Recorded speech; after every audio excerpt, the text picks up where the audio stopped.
Едните ги губиме, други ќе субвенционираме да инвестираат кај нас. Владата планира да им даде финансиска инекција и до 50% од вкупната сума на стратешките странски инвеститори, во исто време кога надглава и висат милионските тужби на Хеленик Петролеум, како и на несудените вложувачи во рудниците Казандол и Иловица.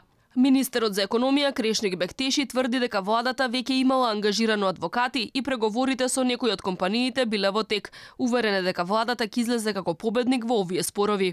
Казандол и Окта се во тек и се во фаза каде што се подготвува документацијата.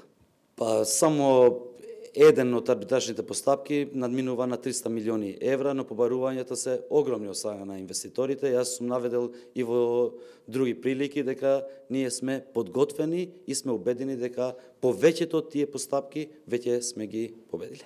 Истовремено, додека владата се обидува да преговара да не плаќа високи пенали кон вложувачите кои си отидоа од земјава, промовира нов закон за стратешки инвестиции кои се обидува да го протурка пред избори. За стратешки проекти ќе се сметале вложување од најмалку 100 милиони евра на територијата на цела држава, односно инвестиции од 50 милиони евра во градски и 30 милиони во рурални подрачја.